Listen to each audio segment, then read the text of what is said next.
Hello दोस्तों, welcome to my channel RM classes में आपका स्वागत है। तो आज का हमारा टॉपिक है संसद। तो संसद से जो भी मोस्ट इम्पोर्टेंट क्वेश्चन बनने वाले हैं उन सभी क्वेश्चन का हम लोग आज डिस्कशन करेंगे। पॉलिटी का सीरीज़ है जिसमें से हमने काफ़ी सारे टॉपिक पे वीडियो ऑलरेडी बना रखा है। अगर वो आप नहीं देखे हैं तो आप प्लेलिस्ट में जाकर उसको देख सकते हैं।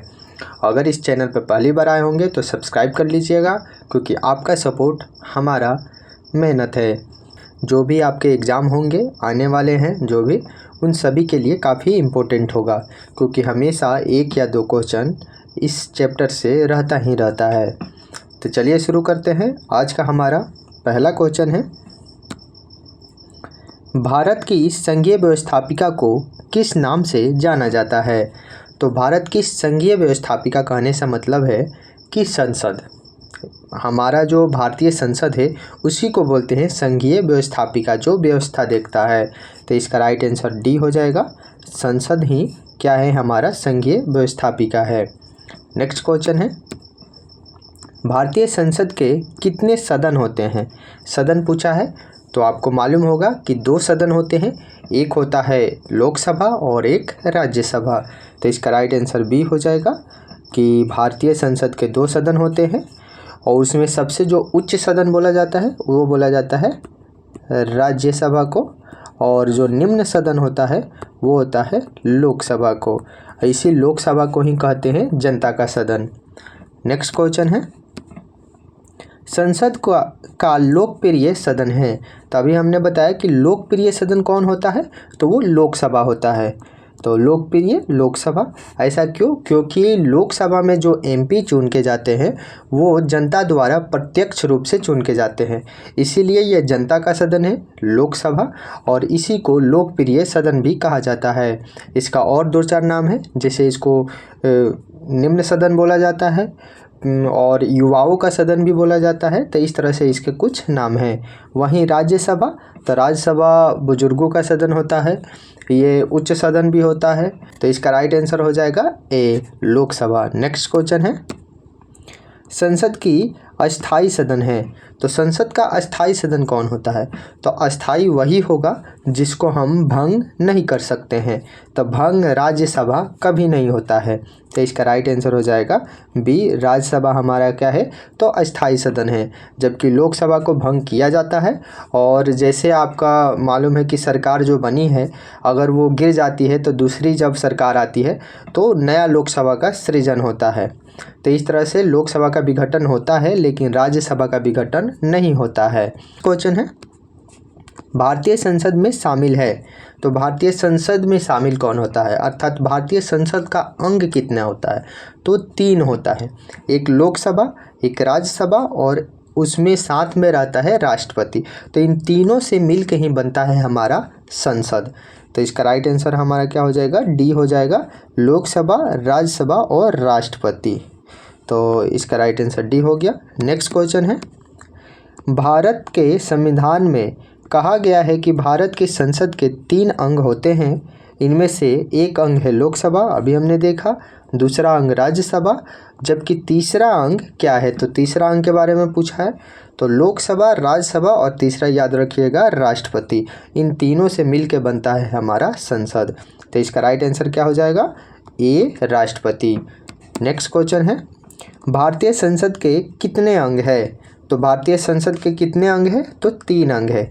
अभी हमने देखा लोकसभा, राज्यसभा और राष्ट्रपति, यही 3 अंग है। जबकि सदन कितने हैं? तो सदन हो 2, एक है लोकसभा और एक राज्यसभा।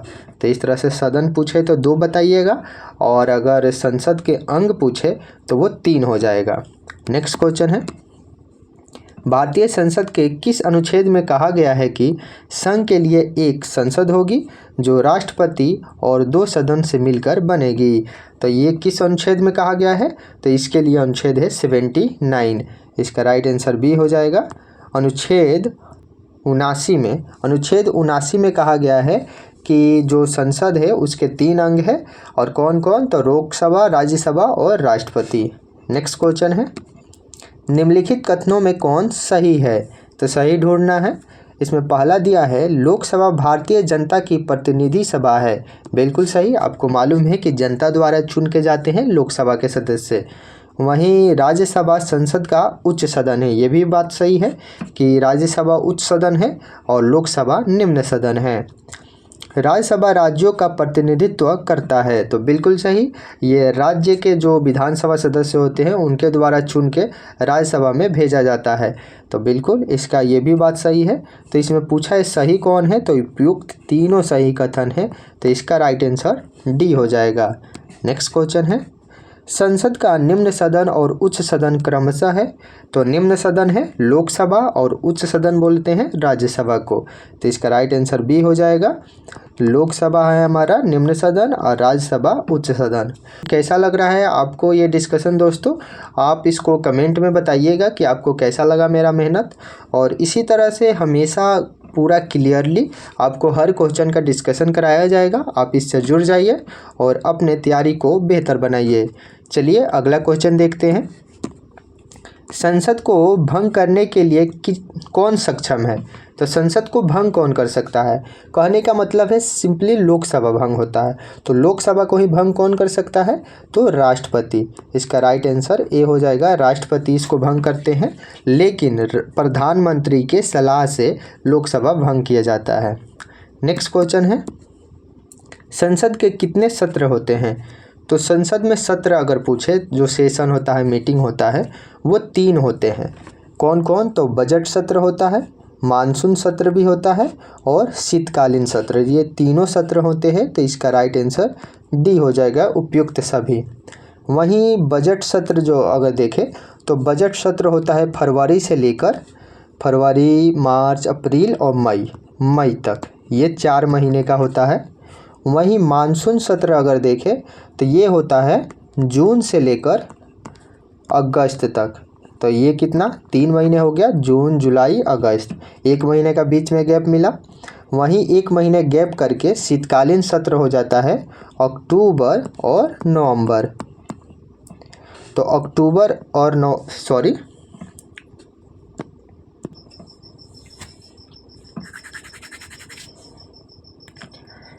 नेक्स्ट क्वेश्चन है संसद के कितने सत्र होते हैं? तो संसद में कितने सत्र होते हैं? तो सत्र होते हैं 3, मीटिंग जो होता है वो 3 होता है। कौन कौन? तो बजट सत्र होता है, मानसून सत्र होता है और शीतकालीन सत्र होता है, तो इसका राइट आंसर हो जाएगा उपयुक्त तीनों जो है सही है, जो आपका संसद के सत्र हैं।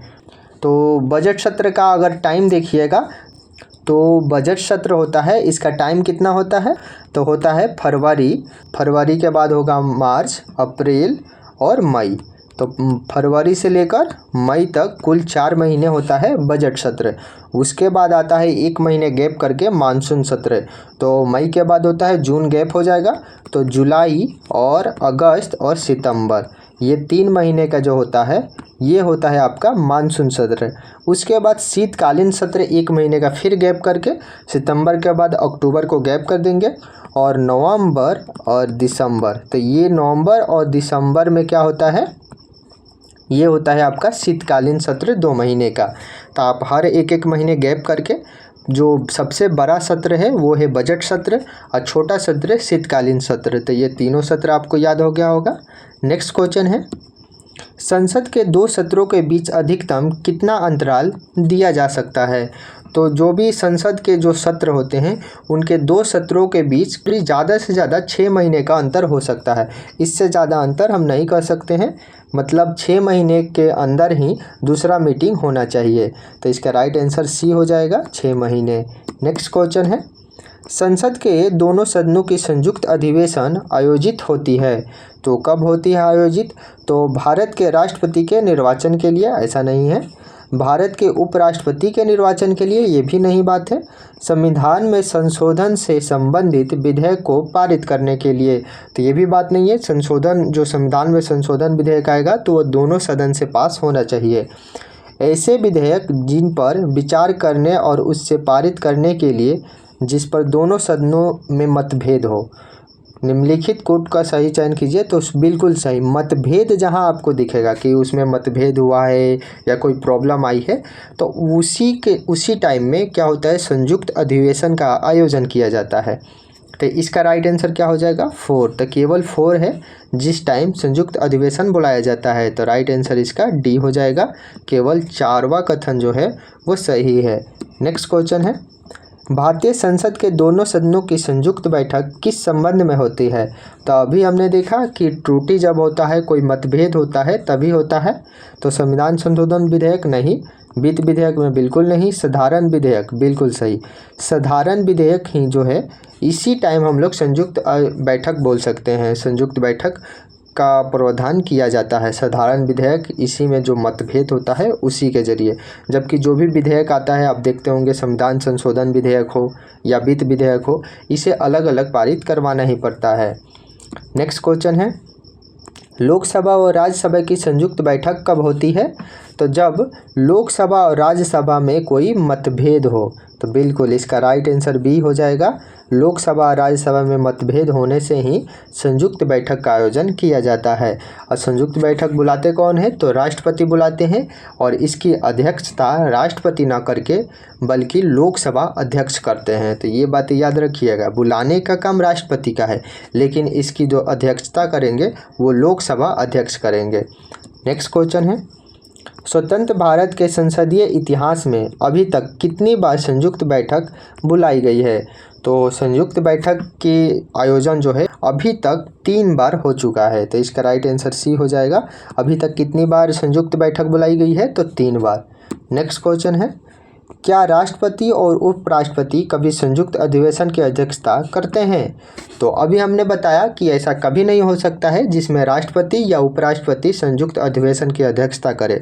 अध्यक्षता वही करेंगे लोकसभा के अध्यक्ष जो होंगे, और अगर लोकसभा के अध्यक्ष नहीं है तो उन्हीं के स्थान पर जो उपाध्यक्ष होते हैं वो करेंगे। तो इसलिए इसका राइट आंसर हो जाएगा कभी नहीं, राष्ट्रपति और उपराष्ट्रपति कभी अध्यक्षता नहीं कर सकते हैं। नेक्स्ट क्वेश्चन है, संसद के दोनों सदनों के संयुक्त अधिवेशन की अध्यक्षता कौन करता है। तो अभी हमने देखा था लोकसभा अध्यक्ष करते हैं। तो इसका राइट आंसर डी हो जाएगा, लोकसभा अध्यक्ष।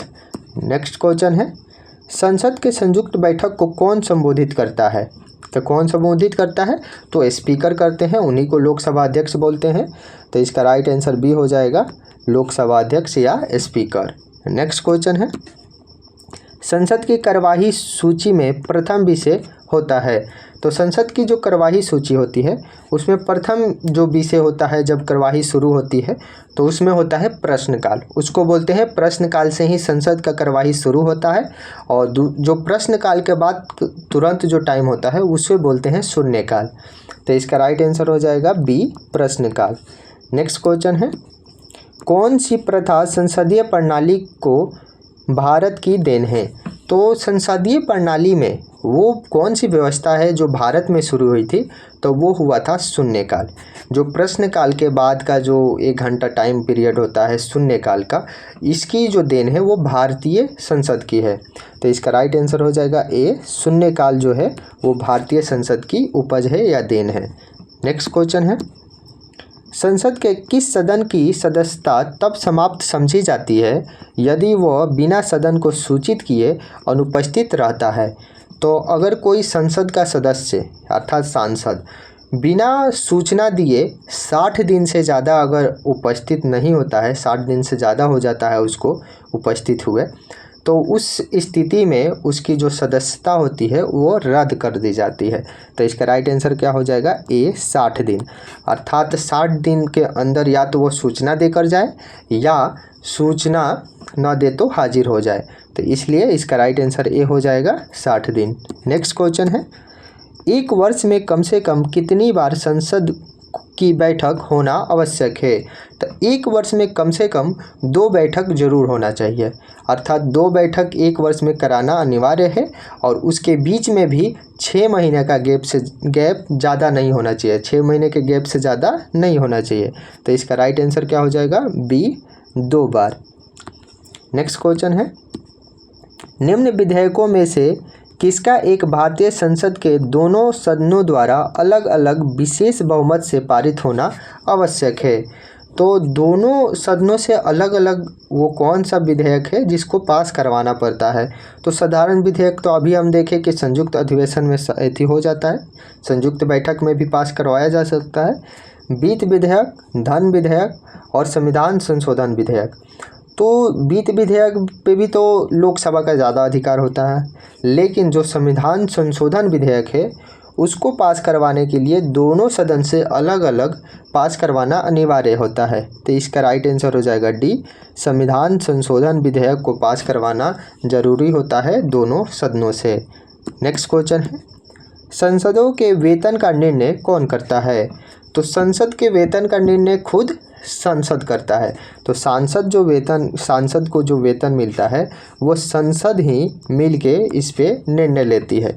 तो इसका राइट आंसर ये हो जाएगा, संसद मिलके सांसद का वेतन निर्धारित करती है।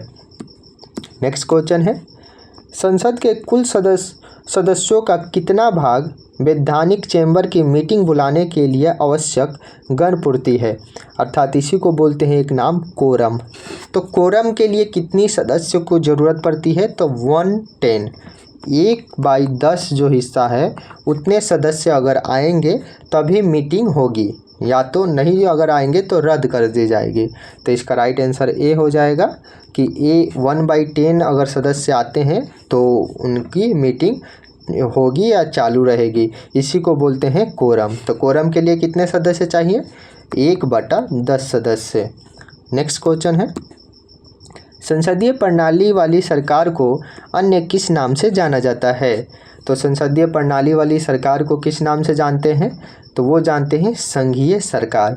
अभी आपको देखा था कि संघीय सरकार ही क्या है, हमारी संसदीय प्रणाली की व्यवस्था है।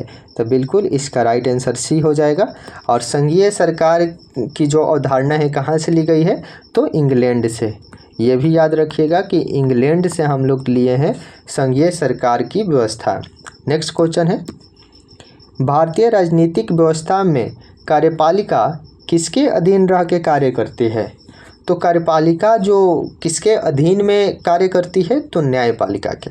न्यायपालिका क्यों, क्योंकि न्यायपालिका अगर कार्यपालिका कुछ भी करती है काम तो उसका जांच कर सकती है या उस पर अपना निर्णय या उसको देख सकती है कि गलत है या सही है। तो इसीलिए जो कार्यपालिका कोई भी काम करेगी वो न्यायपालिका के अधीन रह के ही कार्य करेगी। इसका राइट आंसर ए हो जाएगा।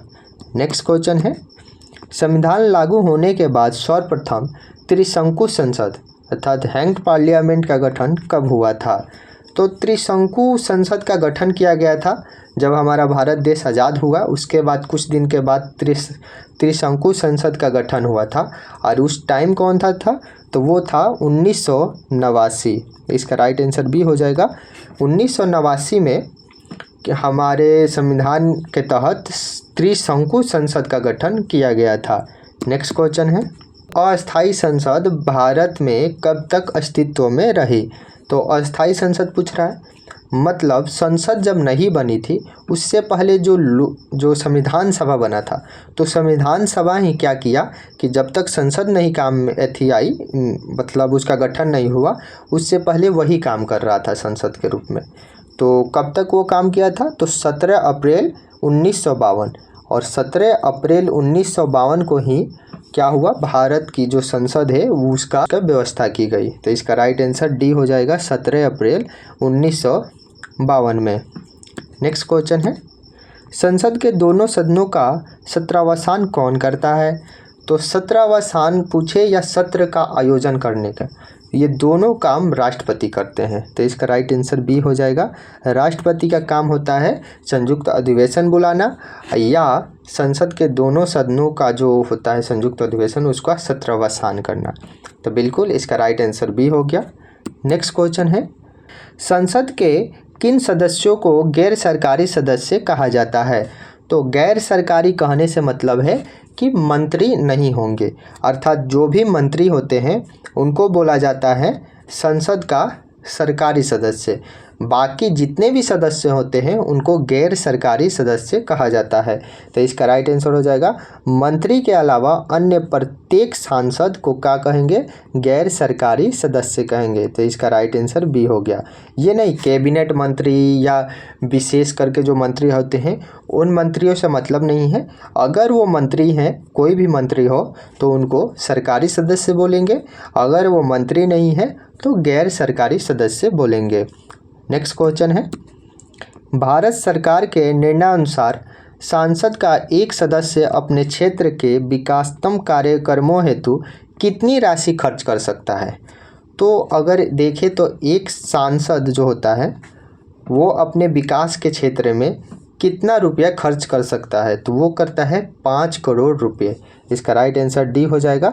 5 करोड़ रुपये खर्च करने का प्रावधान किया गया है, अपने अपने क्षेत्रों में संसद के एक सदस्य करते हैं। तो इसका राइट आंसर डी हो जाएगा। नेक्स्ट क्वेश्चन है, किसी संसद सदस्य की अयोग्यता के संदर्भ में निर्णय कौन करता है। तो कोई भी संसद है उसको अगर अयोग्य ठहराया जाता है तो इसका निर्णय कौन करेगा, अंतिम निर्णय, तो वो होगा राष्ट्रपति। तो राष्ट्रपति ही ऐसा कर सकता है। तो इसका राइट आंसर सी हो जाएगा।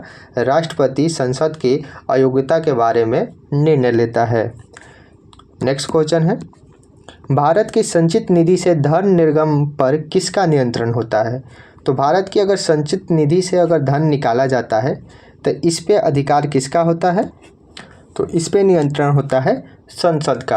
अर्थात संसद में अपील होगा, उसके बाद पास होगा, तभी भारत की संचित निधि से धन निकाला जा सकता है।